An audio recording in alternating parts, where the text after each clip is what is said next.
कृष्ण भगवान की जय. श्री सद्गुरु रामचंद्राय नमः. तो राधेचे घरी वाडे पुत्र, आता उरले 4 मंत्र. तुमची आज्ञा होईल पवित्र, तरी बालके जन्मविन. श्री गणेशाला वंदन करून कथेला प्रारंभ आहे. कुंती आपले जे पती पंडूराजे त्यांना झालेली ही जी पूर्वीची कथा आहे सांगू लागल्या. ऐक म्हणले राजा, पूर्वी म्हणले दुर्वासापासून मला 5 मंत्र मिळाले. त्याच्यापैकी सूर्याच्या मंत्राचा कुमार अवस्थेमध्येच मी प्रयोग करून पाहिला आणि कर्ण जन्माला तो अद्याप म्हणले कोळेच्या घरी राधे या नावानं लहानाचा मोठा व्हायला झाला. असं जेव्हापासून शाळा सोडा तेव्हापासून कुंतीनं बघितलाच नाही ना. आणि याच्यात वर्णनही आलं नाही किती वर्षाचा ते एक आपण सांगू शकत नाही. वाढत आहे आणि आणखी 4 मंत्र माझ्याकडे शिल्लक आहेत म्हणू लागल्या. काय बोलतात ऐका. आईशा ऐकता पंडूराज, हृदय धरली तत्काल भाज. म्हणे तुझी उदरीशी मज उभय ध्वज स्वमवंशी. पंडूराजाला आपल्या पत्नीचं म्हणजे कुंतीचं बोलणं ऐकून आनंद झाला आणि आनंद झाल्यानंतर हृदयाला कवटाळून धरले आणि आनंद झाला राजाला. चांगलं झाले म्हणले प्रिय, तूच आता आपल्या कुळाचा उद्धार करण्याचा मार्ग तुझ्याकडेच आहे आणि त्याप्रमाणे तू आता संतती निर्माण करावी. ऐका. दरिद्री अशी जोडल्या धन, मरती असं अमृत पान.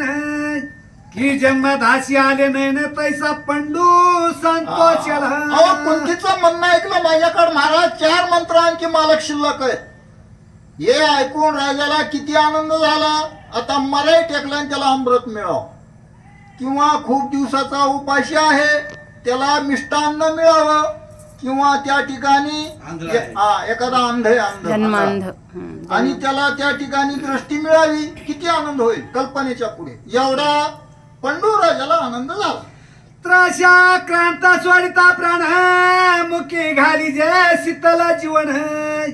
जी दुष्काळी भे मिष्टान्न पंडू तैसा आनंद. अहो त्या ठिकाणी श्रीधर स्वामी याबद्दल 2 दृष्टांत आणखी देऊ लागले. एखादा तहानेनं मरायला टेकलाय म्हणले आणि त्याला त्या ठिकाणी थंड पाणी कोणीतरी येऊन पाजाव, किंवा दुष्काळ पडाय, भीषण दुष्काळ आहे आणि अन्न विना लोक मरतात, त्यांना मिष्टान्न मिळावं. किती आनंद होईल. एवढा आनंद हे पत्नीचं म्हणणं ऐकून पंडूराजाला झाला. आस्वाद्या प्राता द्यावी आपण सारून या गंगा स्नान. करणी पंडुराशी नमन करी आवाहन धर्माचे. पुढच्या कार्याला कुंती माता लागली पतीचा ऐकून आणि गंगेच्या तीरावर गेल्या, स्नान देवपूजा करून सुशीर्भूत झाल्या आणि होऊन ते जे मंत्र आहे त्या मंत्राचं त्या ठिकाणी आवाहन करण्यासाठी सज्ज झाल्या. आदर जोडून असता नेत्र लावून मंत्र जपत. तव सूर्य प्रभे समा अकस्मात सूर्य सुत्ता उतारला. मग काय झालं त्या ठिकाणी. दोन्ही हात जोडले आणि दोन्ही हात जोडून त्या ठिकाणी सूर्यदेवाचं आव्हान त्या ठिकाणी केलं. आणि मग सूर्यासारखे तेजस्वी सूर्यनारायण त्या ठिकाणी प्रगट झाले. ऐका. दिव्य अंग कनक वर्ण, कनक किरीटा कनक वसन. कनकानंद ओपद्यती पूर्ण कनक दंडा कमल करी. त्या ठिकाणी ते जे स्वरूप आहे तेजस्वी प्रकाशमान आहे आणि जसं सोनं चकाकत तसं त्या पुरुषाचं स्वरूप आहे. दैदिप्यमान, जशी की पाहिल्यानंतर डोळे दिपावे एवढं त्या ठिकाणी दिव्य रूप त्या कुंतीला तिथं त्या ठिकाणी दिसू लागलं. कुंती उदिता देहादानी सुरत आनंद मिसळली ध्वनी. वीर्य पडतात त्याच क्षणी युधिष्ठिरा जन्मला. तेच आणि कुंती माता दोन्ही एकरूप झाल्या. म्हणजे आणि मग त्या ठिकाणी ते जे तेज आहे आणि ते जे कुंती माता आणि ते जे तेजस्वी पुरुष आहे तिथं एकरूप झाले आणि ते जे पुरुष आहे त्याच्याकडून त्या ठिकाणी वीर्य त्या ठिकाणी पतन झालं आणि त्याच्यापासून युधिष्ठिर म्हणजे कुंती मातेला मुलगा झाला. चुकलं तर सांगा बरं का? हा.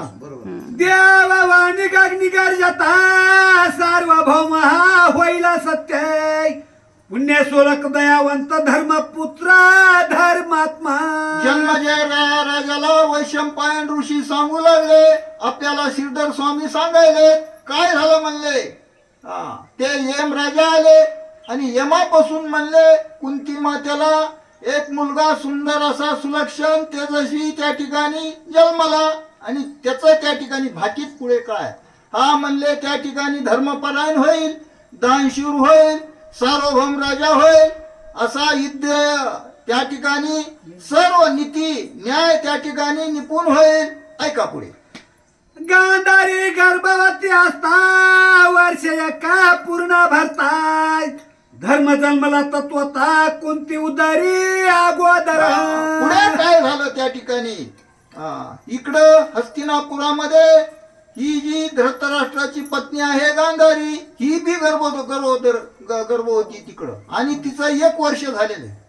आणि तेव्हा इकडं कुंतीला हा युधिष्ठिर म्हणजे धर्मराज त्या ठिकाणी जन्मले. ऐका पुढे. तिथी वार नक्षत्र शुभ करण योगा पवित्र सोमवंशी पंडुपुत्र छत्रपती जन्मला. हे जे धर्मराज आहेत ज्याला त्या ठिकाणी युधिष्ठिर सुद्धा म्हणतात. तिथी वार सर्व योग्य अशा पद्धतीनं त्या ठिकाणी चांगल्या तिथीवर जन्माला, चांगल्या नक्षत्रावर जन्माला आणि सार्वभौम राजा होईल. कोणाच्या मुळावर नाही. जसा दुर्योधन जन्माल्यास रक्ताचा पाऊस पडला म्हणले ना तुम्ही, तसलं काहीच नाही. अशुभ चिन्ह कुठलंच नाही. सर्वांना शुभ आहे. शुभ संकेत मिळू लागले. हे सर्व त्या ठिकाणी भाष्यकार सांगू लागले. धर्म राजा देखोनी दृष्टी पंडूच्या आनंदान समय पोटी म्हणे अशी पाठी राका उठाउटी वल्लभ वेगळ्या प्रासाव्याची. कसं असते थोडं सुख आपल्याकडं सुख आहे हो, पण सुख असून त्या सुखामध्ये आपण समाधानी नाहीत म्हणून दुःखी आहेत. धर्म काय पंडूराजाला एक बी संतती नव्हती, तरी बी दुःखी होता. पण आता एक धर्मराज त्या ठिकाणी जन्मले. पण पंडूराजा काय म्हणाले? अहो म्हणले एक युधिष्ठिर जन्मला पण भगवंतानं कृपा करावं म्हणले. याच्या पाठोपाठ तात्काळ आणखी एखादा तरी मुलगा द्यावा. काय करतात ऐका. यावारी वसुदेवा भगिनी वायू मंत्र जपत्या क्षणी लोक प्राणेस येवणी सुरत युद्ध परवार्तला. मग आता त्या ठिकाणी दुसरा मंत्र जे की वायुदेवाचा आहे, त्याचं त्या ठिकाणी मंत्र कुंतीनं त्या ठिकाणी सुरू केलं आणि मग त्या ठिकाणी वायुदेव तिच्या समोर येऊन प्रगट झाले. प्रगट झाल्यानंतर काय कथा होते ऐकू. सुरत संपत समग्र पुत्र एका बला समुद्र तेजस्वी जैसा भास्कर भीमसेना जन्मला. त्या वायुदेवापासून कुंतीला भयंकर बलशाली, भयंकर धिप्पाडच्या धिप्पाड शरीराचा खादाड असा त्या ठिकाणी एक पुत्र कुंती मातेला जन्मला. कुंडलिका